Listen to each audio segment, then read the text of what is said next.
Hey, this is Chad with homeschoolwebmaster.com, and we've been working our way from left to right across here. It's just an overview and of what Drupal 7 or Drupal Gardens can do here. And now we're going to go over the last two tabs in this video, and this is going to be the end of the overview, and we're going to start getting into specifics, start putting up articles, start actually using the site.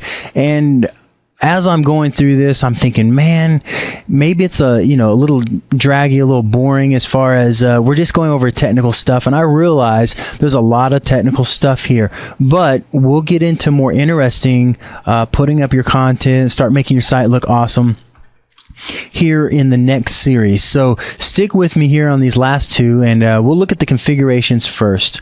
What this tab does for you is it brings up all your different modules, your different aspects of your site, and allows you to configure, hence the name configuration, and allows you to configure your site. And a good example of this is scroll down to the bottom, and under your date and time, you can set the date and time for your site. What is the long date and time, the medium and short, and you can set that. How do you want that to show up? Let's go back. Another thing you could do is you go back to the top. Let's go to your WYSIWYG profile. Now this is the editor. If you don't know what this is, WYSIWYG, we talked about that before, but just for a refresh, if you go into one of your contents, push edit, this right here is your WYSIWYG. What you see is what you get. So you can type in here whatever you need to do, and it's going to write the HTML for you. Now if we look at the HTML, this is what the HTML looks like, but the WYSIWYG does all that behind the scenes. So let's edit the WYSIWYG editor.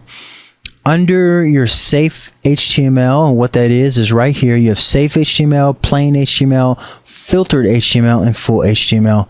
You can set up the rules for that. So under safe HTML, you can go to edit,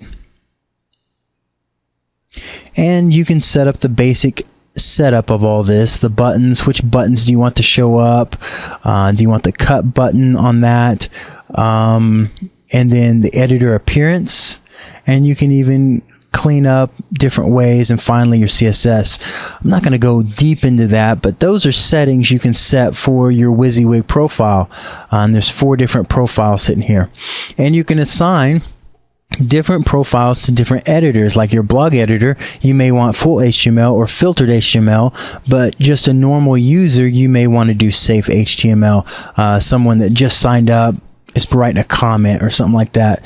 So you can set different levels. So this is where you would set up all your different stuff. Your gallery, we'll get more into that, but you can set up different things about your images, and there's all kinds of fun stuff in here. But go through there, look at it in more detail. This is your configurations. The other part is your reports.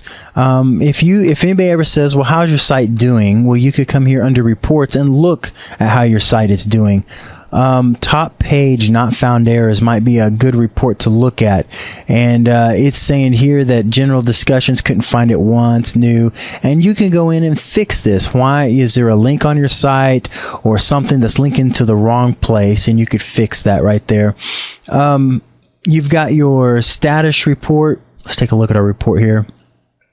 You can see that you're running Drupal 7 beta 2. The profile, it's got different things installed. You can go in here and see your memory limit, 128. The globals, it's disabled, and so forth. You can see the server. Another report you might be interested in, recent log messages. We can find out what's going on. Cron run was run, and so forth. The only other, well, there's 2 things more, I guess, that you might be interested in. The Mollum statistics. We're going to definitely set up Mollum. And what this is going to give you is the reports. What Mollum is, if you go over to Google Keywords here, I'm going to show you an example of what Mollum does. And whenever you go into the Google Keywords, it pops up with a phrase to see if you're really human right there, CALI. You could type that in, and it would make sure that you're actually a human. Well, at least it tries. Mollum does that same thing, and we'll go in and set that up. So you can get a Mollum report. Are we getting a lot of spam or whatever? You'd see that in there. And then top search phrases is the last report I want to show you. Of course, nobody's searching for my site, but what this does is top search phrase for Google. What are the phrases being used to search for your site? And of course, nobody's searching for my site. So that's kind of your report area. We talked about configuration, and that finishes our overview. Now, in this next series, we're going to get into the specifics. We're going to start putting content up, start rearranging it, start using it, and making our site look really nice. All right, this is Chad with homeschoolwebmaster.com. Talk to you soon.